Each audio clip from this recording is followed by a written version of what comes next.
இப்ப எனக்கு ஒரு 4 நாளா சரியான காய்ச்சல் காய்ஸ். அமைச்சரே சற்று கையை கொடுங்க, காய்ச்சல் அடிக்கிறதா? ஆமண்ணா. எப்படிதான் அந்த காலத்து தமிழ் மக்கள் எவ்வளவு பெர்ஃபெக்டா இருந்தாங்க. அதாவது எங்க தெருவுல வந்து இப்ப காய்ச்சக்கார பொங்கல் அப்படின்னு சொல்லி ஒண்ணு கொண்டாடுறாங்க. கரெக்டா இந்த டயத்துல ஒரு 4 நாள் முன்னாடி காய்ச்சக்கார பொங்கல், அதாவது கரெக்டா இந்த டயத்துல காய்ச்சல் வரும். அதுக்கு வந்து ஒரு பொங்கல் மாதிரி வைக்காங்க. இது வச்சோம் அப்படின்னா யாருக்கு காய்ச்சல் வராது, ஒரு பிரிகாஷன் மாதிரி வைக்காங்க. அதே மாதிரி யாருக்கு காய்ச்சல் வந்துருச்சு. எதுக்குடா வாசல பிச்சைக்காரங்க கத்துற மாதிரி கத்திட்டு இருக்க? சளி பிடிச்சிக்கிச்சு, தொண்டையெல்லாம் வலிக்குது. சயின்ஸ் என்ன பண்ணா, போன மாசம் வந்து கார்த்திகை ஓரளவு கூலிங்கா இருக்கும். இப்ப மார்கழி இந்த மாசம் ரொம்ப கூலிங் ஆயிரும். கரெக்டா அந்த மாதிரி கிளைமேட் கூலிங்க மாறும்போது வைரஸ் வந்து ஈஸியா வந்து காத்துல பரவும். நண்டு காது வாயுவில உள்ள போச்சோம்னா கண்டிப்பா காய்ச்சல் வரும்.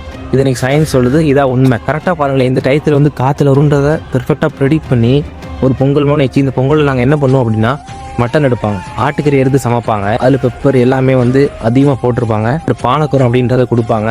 இது எல்லாமே இம்யூனிட்டி பூஸ்டர் தான். எத்தனை வருஷத்துக்கு முன்னாடியே சொல்லி ஒரு பொங்கல் வச்சு அதுக்கான ஃபுட்டையும் நமக்கு டைம் டேபிள் மாதிரி போட்டு கொடுத்துருக்காங்க பாருங்க. இதனாலதான் சொல்றேன், தமிழ் அறிவு எங்க இருக்குன்னே தெரியல. இதே மாதிரி உங்க ஊர்ல காய்ச்சக்கார பொங்கல் இப்போ உண்டு அப்படின்னா எனக்கு கமெண்ட்ல சொல்லுங்க, நானும் தெரிஞ்சுக்கிறேன் அது எந்த இடம் அப்படின்னு சொல்லி.